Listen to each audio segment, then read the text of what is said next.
Today's top story is about the alleged ICC warrant for former President Rodrigo Duterte.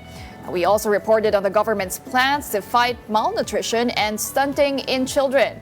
And to discuss that, along with other pressing matters and, of course, politics, we have Mamamayang Liberal Party-list third nominee and Liberal Party Executive Vice President Erin Tañada. Good morning, sir, and welcome to Morning Matters. Good morning, Pauline, and thank you for having me. Thank you for joining us also this Monday morning to start your week. But before we get into the campaign of ML Party-list, all other topics, can we get your reaction, sir, to this news that broke out that there is allegedly arrest warrant looming for the former president of the Philippines, Rodrigo Duterte? Well, if there is one, then we would welcome such issuance of an arrest warrant so that justice can be given to those who were victimized by the war on drugs.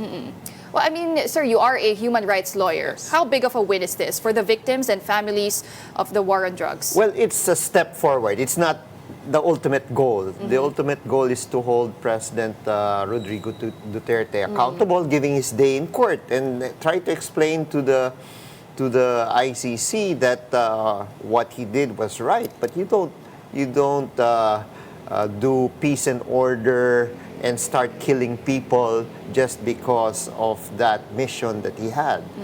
Murder is a crime. And any number of murders pursuant to that goal would really get you into the eyes of the ICC. Well, you have people saying, Kong, no, that this has long been brewing already. I mean, the investigation started a few years back already, and people have been saying it's long overdue, itong arrest warrant. Do you agree with that? Well, I think they're just doing their homework. Okay. They're trying to get as much testimony possible because you don't just issue a warrant of arrest and then later on your case will just unravel in front of you. So I think they've done their homework and they're in the last phases of that before they issue that warrant of arrest. Now, whether that will happen in the next few days is the question that everyone wants to find out. Were you able to speak with any of the victims? Some of them, and especially with the group of Father Flavi. Yeah. And they are of course waiting that they be given justice because their loved ones were not necessarily given their day in court. If they are indeed involved in drugs, it's not for the police officers or for the president to condemn them and call for the murder of these people. It is the courts themselves to determine whether there is enough basis for such allegation that they are involved in drugs. So this is one of the reasons why the families of the victims are going out and hoping that they are proven correct, that this was not the proper process to be followed. And the lack of due process, Yes. right, is really the point here. But I mean, you are running with former Senator Leila de Lima. And as we all know, the former senator also had her share of mishaps with the former president. I mean, she was sent to jail for drug charges, but was eventually cleared. Yes. What was the reaction of have you gotten to speak with the former senator? I haven't spoken to former Senator Leila. She's right now in Pangasinan. But I believe that she welcomes this because she was a victim also of human rights violations.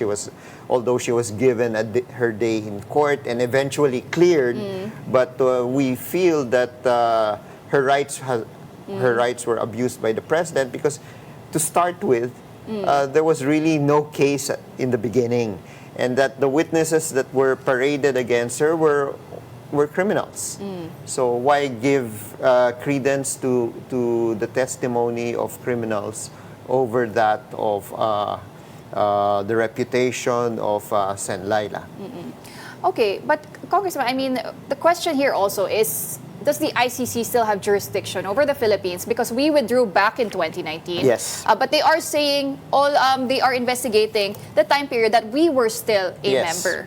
help us understand, Kong. I mean, is that a valid ground to arrest someone? Yes, as our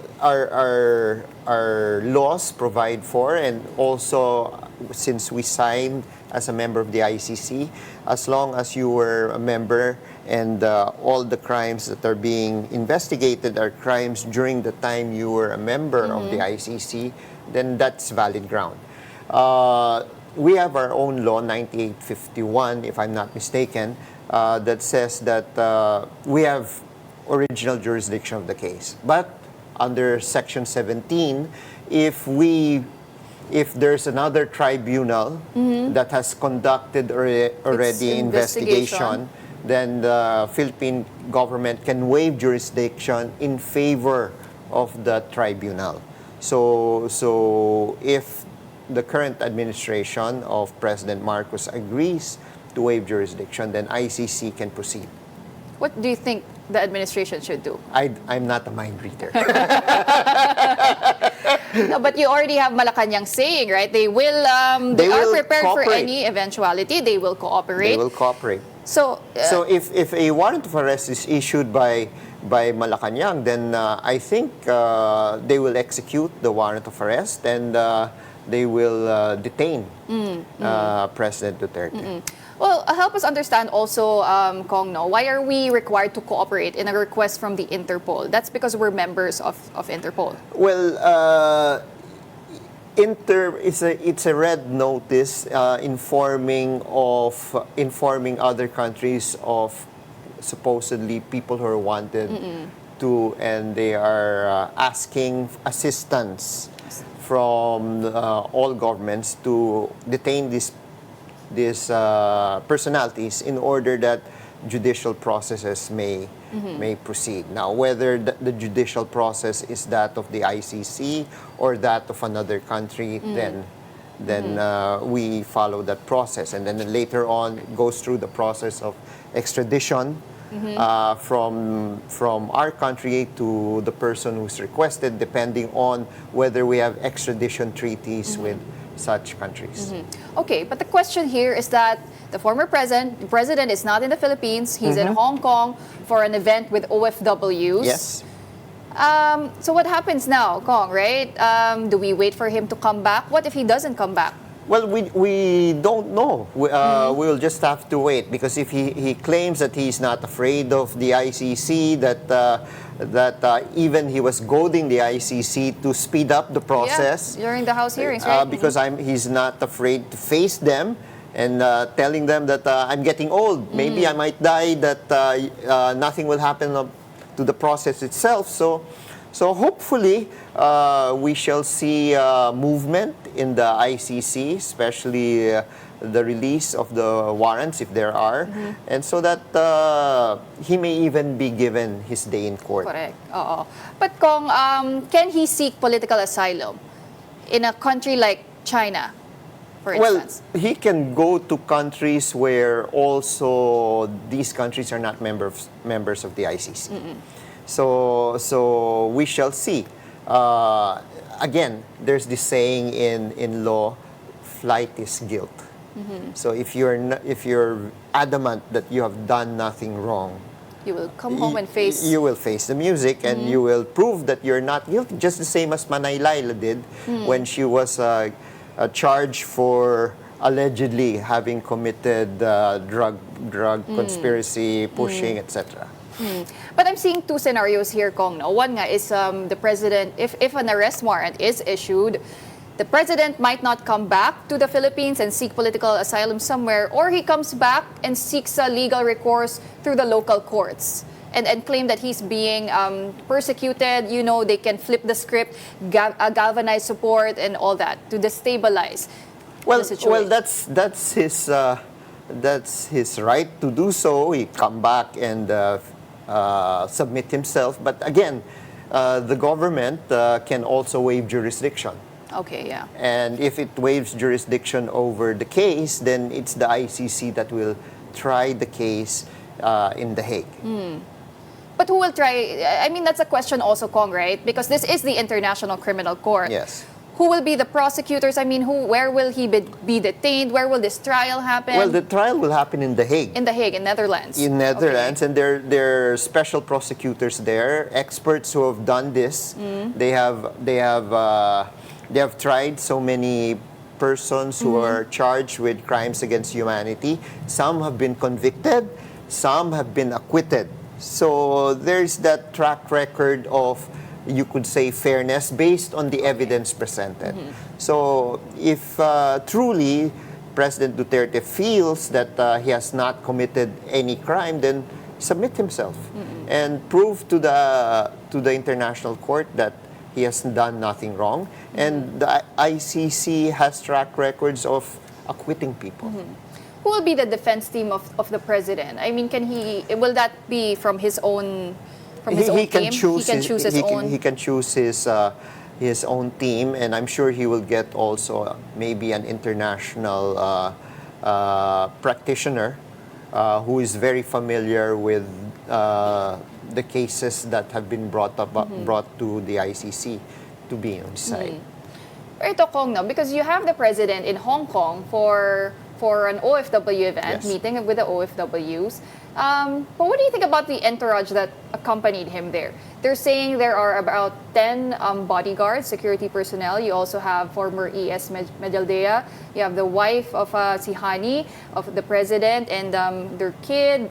They have a team of lawyers. I mean, what is that saying? Does the president really travel? Has he been traveling frequently to meet OFWs? Well, it's overseas? election season, and of course he has endorsed candidates, and he's courting the votes of the OFWs to vote for his candidate. So I think could be that. Yeah, I don't like to speculate beyond Okay. that. So we'll just have to wait if whether he will arrive back in the Philippines either today, tomorrow, or he will extend, quote unquote, his stay in Hong Kong. And that's something we really have to watch out for, right? But ito, Kong, you mentioned earlier there have been people who have been acquitted by the ICC. Talk about if the president uses his argument that he was just ensuring peace and order in the country. That it was his way to maintain peace and order for the Filipino people. That's why. I don't think murder or committing murder in that number is a way to get him off the hook. I think there are enough testimony already that the ICC has gathered, especially from hitmen. No, remember this Came forward, yeah. This pattern is did not only happen during the time that he was president, but also during the time that he was mayor. So maybe the testimony of his hitmen would provide an insight on how this war on drugs was implemented. How significant is public support, public clamor in all this? Does the ICC No, listen to that? Are they influenced by that? They don't look at public clamor. They look at Just the evidence. The evidence presented. They look at the crimes committed, and if there is enough evidence to convict a person. And public clamor will not really play a part. How about the international community assisting in issuing the arrest warrant? Well, again, the arrest warrant will be issued by the ICC. It's a matter of getting maybe other nations to implement the red notice. So that means that wherever... Which country na member po ng Interpol and ICC can, or no, not just Interpol, ICC, member of an ICC. Member ICC, or those countries that are you would say, not necessarily members of the ICC, but receive the red notice, they have the discretion whether to implement the red notice or not. Will there be presumption as well, Kong, ng innocence? I mean, how... Of course. How heavy is the standard of conviction? Of course, in there's this kind of case? there's a presumption of innocence. That's why President Duterte will be allowed to present evidence to prove that he is innocent for whatever crime that was forwarded by the ICC.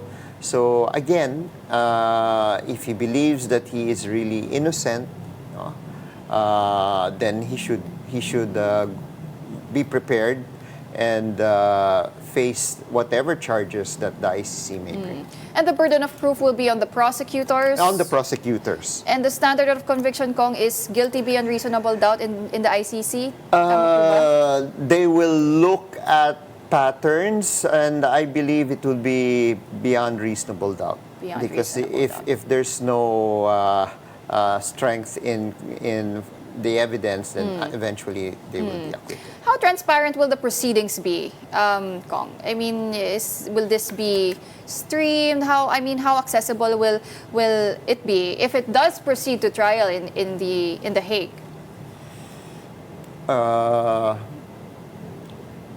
Will it be streamed? Yes, I believe so. There are certain hearings that are streamed, especially in the Facebook page of the ICC. There are proceedings that will be streamed. Of course, I don't know if there are instances that the defendant can or the accused can request that it should not be streamed, but technically proceedings in the ICC, especially when it comes to decisions, are streamed by the ICC. I see. Well, Kong, before we take a quick break, I want to ask, will you make this issue central to your campaign for ML party list? No, it's not going to be central to the campaign of ML party list. Again, what we are more concerned of are the basic issues that the basic sectors are being faced with, which is housing for the urban poor, the restoration of the 15-kilometer municipal waters for the fisher folk, increased livelihoods for the farmers, access to education for the youth, and etc., etc. These are more pressing issues that we are fighting for. We will break down those issues after this break. Don't go away. We still have more matters to discuss. Keep it here on One News. So we are still joined by ML third nominee and Liberal Party Executive Vice President Erin Tañada. Okay, Kong, as promised, let's now talk about politics and the campaign so far of Mamamayang Liberal. How has it been, Congressman? Well, it's been grueling because we have to, it's like running for the Senate. You have to introduce ML party list to the people, considering that there are around 156 party list organizations competing for more or less 55 seats in the Senate. Because under the Constitution, 20% of members of the House of Representatives should come from party list representatives. Well, Congressman, tell us about the Liberal Party's decision also to form a party list group, because there were efforts already back in 2021, right, to register ML as a party list, but you didn't get accreditation. Now you do. So people are asking, right, is this a strategy for the party to make sure that you get a seat in Congress? Well, not necessarily. We have also Liberal Party candidates running in different districts, but because of, you would say, the state of Philippine politics in our country, where after every presidential elections, you see the elected officials jump from one political party to the other. And we are also victims of that. As members of the Liberal Party, we saw that in 2010, all those who were not members of the Liberal Party joined us under the administration of President Noynoy Aquino. And then when President Duterte won in 2016, we lost our members to PDP.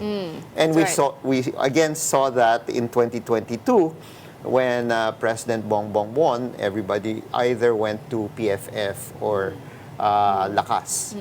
Now, we felt in order to stabilize the party, and not make the party only composed of elected officials, we decided in 2011, as early as 2011, to open the membership of the party to sectoral formations, workers, students, farmers, women, senior citizens, etc., IPs, LGBTQIA.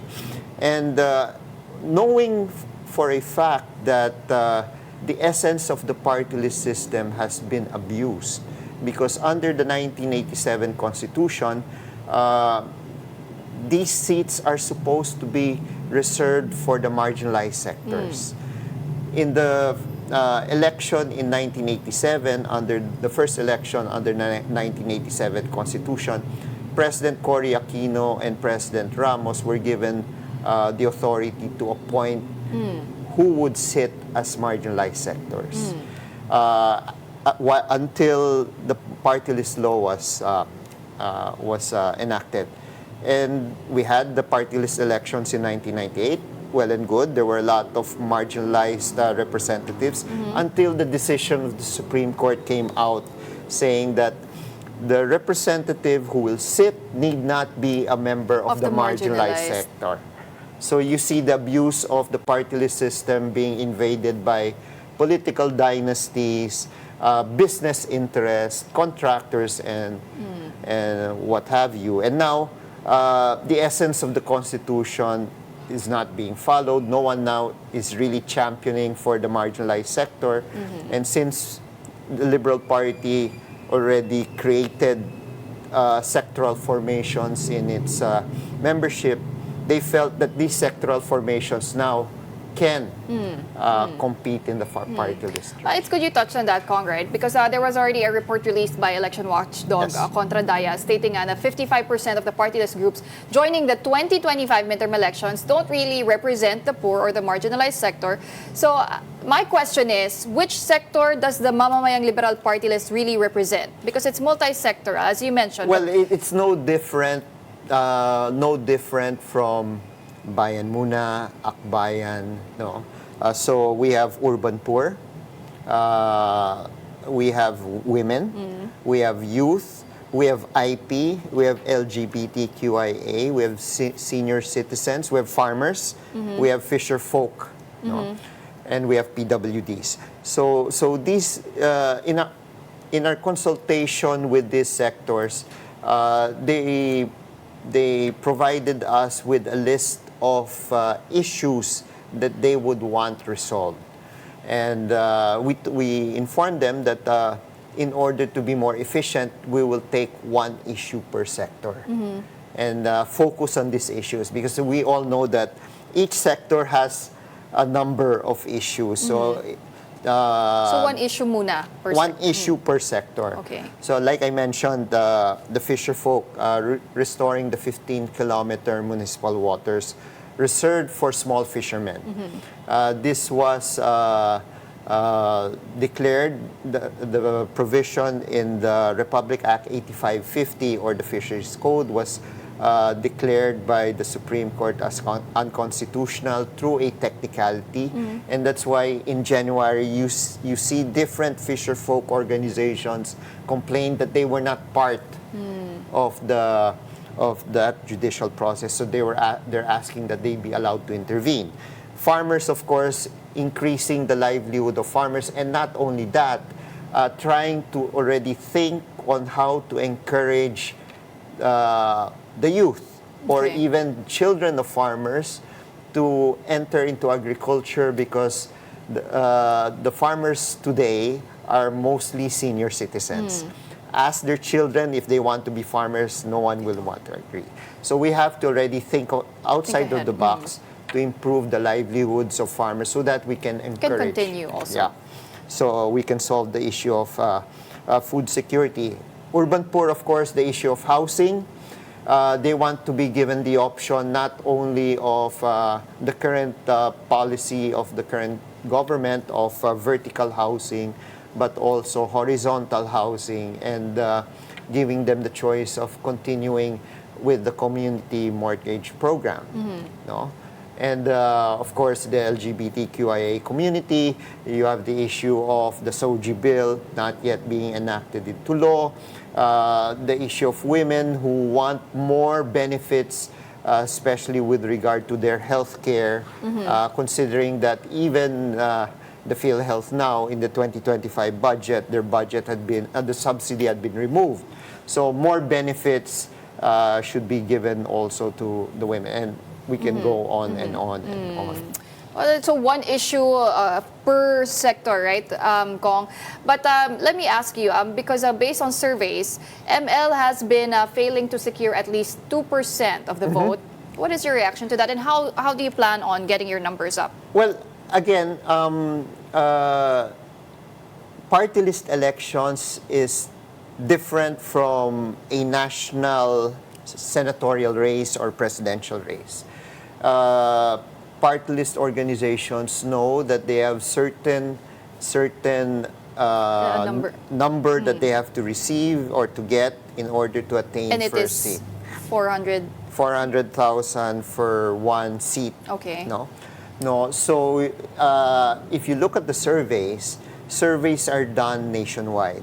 If it so happens that the targeted area where you are conducting where you are conducting your campaign and where you're going to get most of your votes from is not part of the survey, then of course you will won't not reflect, it won't reflect. So that's a bit what we see right now. The way we're doing it, we are targeting certain areas, certain municipalities even in where we can get the votes Secure. that ML needs. And which areas are these, Kong, no? Ito po ba yung sinasabi nating may pink magic pa rin? Well, areas of course where VP Leni was able to secure the highest number of votes. We're talking about Camsur, Kong, Camsur, Quezon, Albay, Iloilo, Negros. Yes. And of course, we are also conscious that there are also party lists coming from those provinces. So it's a matter of how do you strategize now in getting votes from those provinces, not necessarily competing and trying to win the province, because you will never do that. But you have now to identify how to maximize maybe your resources on certain municipalities and try to accumulate the number of votes you need. How confident are you, Congressman, that you will be securing those votes as well? I'm very confident that we will be able to secure with our lead nominee there, Leila. ML will be able to get at least, we're assured of one seat. Now we're working on seat number 2 and seat number 3. And you are the third nominee of Yes. ML parties. Ito matanong ko lang, Kong, kaya po ba ML? Kasi may recall na yung 2 letters na yun when it comes to Filipinos, di ba? It stands for a mobile game. Kaya is that a play on it as well? No, not necessarily. Because when you look at the list, di ba po, pag boboto kayo, pipili kayo ng party list, sometimes if you don't really resonate with you don't know the advocacy, then you just choose something that yung may recall Well, first of all, masyado mahaba yung Mamamayang Liberal. Yes. No? Hindi mo alam kung kakasya sa column. Yeah. That's one. And outside of that, ML, it's easy to connect also with Leila. Leila. All right. That's a good one, Kong. No? Okay, but before we let you go, Congressman Erin Tañada, why should voters choose Mamamayang Liberal Party-list in the coming elections? At the end of the day, we have to again address the problems of our society, the poverty, the issues of the different sectors, and maybe this is the reason why that voters really don't choose their candidates correctly, because they don't see changes in government. So we feel that if we address the issues of the sectors, fight for them in the halls of Congress, and enact laws that will benefit them, then they will vote ML. Well, thank you very much for joining us this morning and talking about so many things. That was ML, third nominee and Liberal Party Executive Vice President Erin Tañada. Thank you so much, sir. Thank you for having me.